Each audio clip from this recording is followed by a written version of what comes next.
O governo federal anunciou que estuda a criação de facilidades para incentivar a vinda de estrangeiros para o Brasil, assim como fez com os profissionais da área de saúde no programa Mais Médicos. Para conversar sobre como anda este debate, eu recebo no estúdio a Tereza Neumann, ou Neumann, presidente do Sindicato dos Engenheiros do Ceará. É Tereza Neumann, né?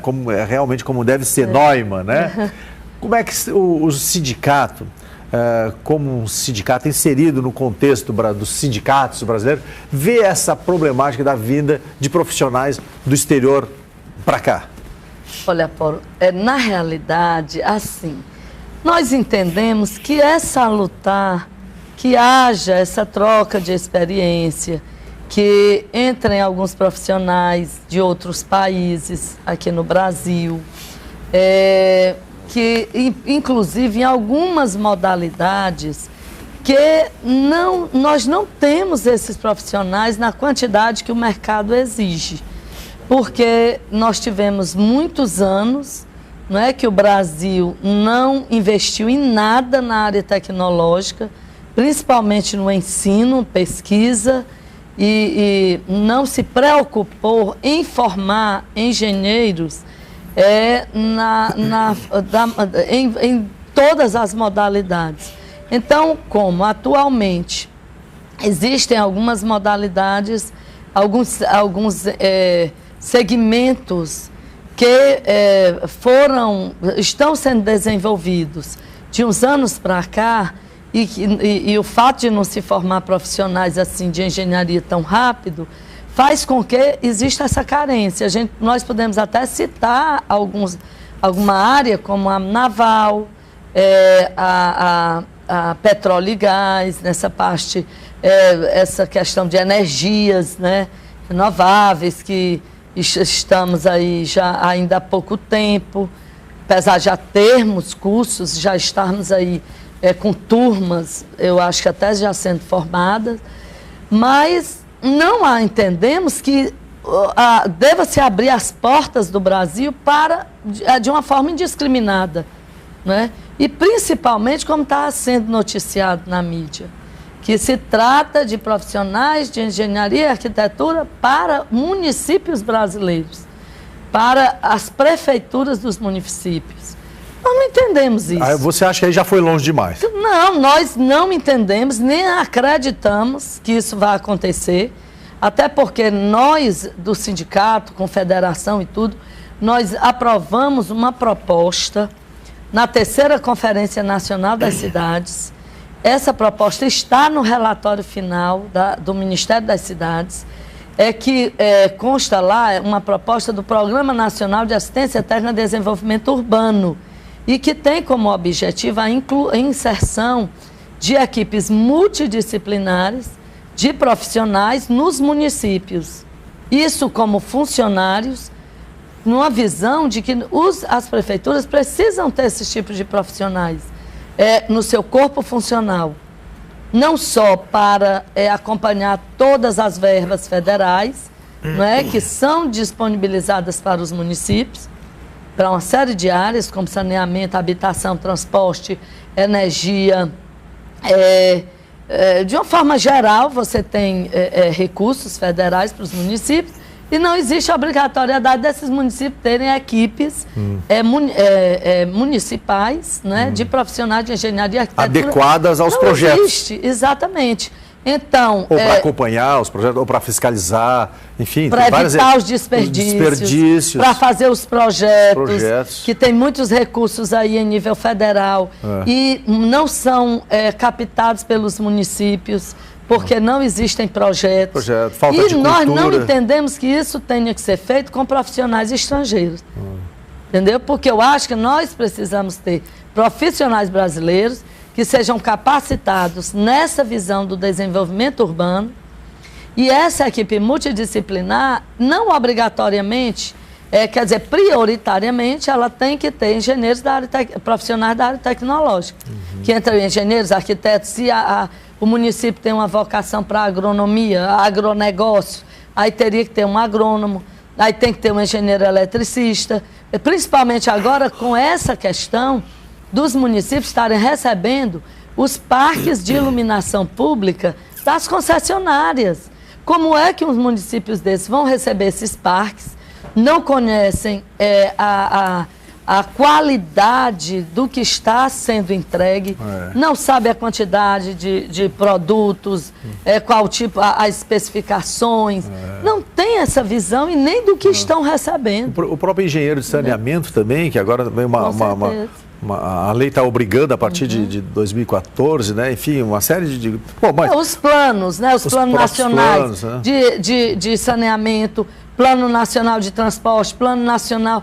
Tem plano para tudo, plano diretor. Aí o que é que acontece? Como é que você vai pegar profissionais estrangeiros e colocar nos municípios? Até porque o governo federal não tem um programa público para engenharia e arquitetura. Como é que você avalia hoje a formação do engenheiro? Está deficitário? Você acha que tem que melhorar? Qual é a avaliação que vocês do sindicato fazem?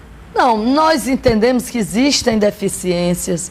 Eu acho que hoje as universidades elas estão buscando uma adequação maior entre a teoria e a prática. Isso não acontecia na minha época de formação. Eu saí da faculdade sem o conhecimento das coisas básicas em termos práticos. Eu acho que isso hoje já não se concebe, não se vê na maioria das faculdades da área de engenharia. Agora, também existem muitas faltas de oportunidade e eu acho que essas oportunidades elas só podem ser geradas pelo setor produtivo. E nessa visão, eu entendo que os profissionais que saiam hoje das faculdades, que se formam, eles têm que ser abraçados pelo setor produtivo brasileiro. E muitos empresários não querem investir nesses profissionais. Preferem estar com o discurso de que faltam profissionais para que entrem esses profissionais estrangeiros, talvez até na visão de pagar salários menores, porque tudo gira em torno de salários.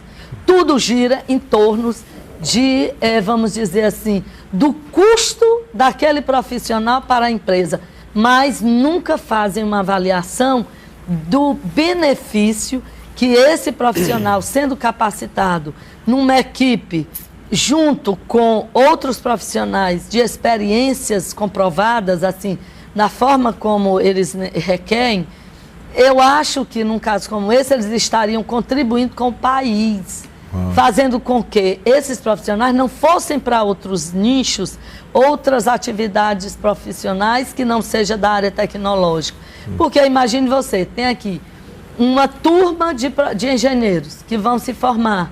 Aí chega, não, os empresários não podem contratar os profissionais que estão recém-formados, porque vão ter custos em capacitá-los, em torná-los mais experientes nas suas atividades. Aí fazem o quê? Descartam esses profissionais e pegam profissionais estrangeiros. O que é que eles estão fazendo pelo nosso país? Então, eu acho que isso é preciso uma grande reflexão. Não somos absolutamente contra a entrada de estrangeiros no país. Totalmente. Agora, somos contra, por exemplo, ouvirmos que no PECEM, por exemplo, uma grande oportunidade para os profissionais brasileiros, mesmo os recém-formados, nós vemos que estão lá uma grande quantidade de profissionais que vem tudo da Coreia. Então, eu acho que nós temos que ter uma política e uma legislação que definam também o percentual de profissionais estrangeiros dentro de cada empreendimento. Além do mais, como é que esses profissionais, qual o conhecimento que eles têm de engenharia, né? É aquela coisa, né? Se formaram, são realmente engenheiros ou não? Qual a formação deles? Quer dizer, né? Então você está substituindo os nossos profissionais talvez que não passaram nem pelo visto do CREA ou estão lá colocados lá dentro, não bem definida a função deles exatamente para atuar no campo da engenharia. Não sei, eu estou apenas levantando... porque nós temos assim, de país para país, mudam às vezes essa grade curricular. Muda. E às vezes até essa questão da formação. Eu acho que nós temos que ter profissionais que no caso tenham que entrar no nosso país para exercer a função de engenharia, eles têm que passar pelo registro no CREA. E aí tivemos a informação por mídia, porque eu estou tentando, até mesmo em nível de gabinete da presidência, a documentação, esse texto legal que trata desse acordo. E até o momento eu não tive condição, não tivemos acesso a esse acordo, que foi assinado com a presidente Dilma com o presidente de Portugal, né? Então, é uma questão assim de nós conhecermos esse acordo, entendermos o que está realmente sendo previsto, e eu acho que cabe ao governo também dialogar com as entidades da área tecnológica em nível até nacional. Nós temos aí federações nacionais de engenheiros, de arquitetos, nós temos conselhos também. Então, eu acho que é isso. Está faltando esse diálogo. Não pode vir uma determinação, como foi a dos médicos, talvez no início, de cima para baixo, e sem ouvir a classe, que deu toda essa celeuma, né, no Brasil. Nosso tempo está esgotando. As suas considerações finais. Não, eu digo assim, não vou entrar no mérito, sou a favor ou contra a questão dos médicos. Mas uma situação é diferenciada, a dos médicos para os engenheiros. Porque no caso dos médicos, existe uma política pública do SUS e também do Programa de Saúde da Família, que o governo aí e os municípios têm aquela obrigação de só receber recursos federais se tiver esse Programa de Saúde da Família em pleno funcionamento. Então, cabe aí aos médicos e tudo verem por que não tem médico nos interiores, nas prefeituras do interior. Até se vê nos jornais vários salários, né, nível e tal. No caso, não é o caso de engenheiros e arquitetos. Tá bom, agradecemos a sua participação. E obrigada também.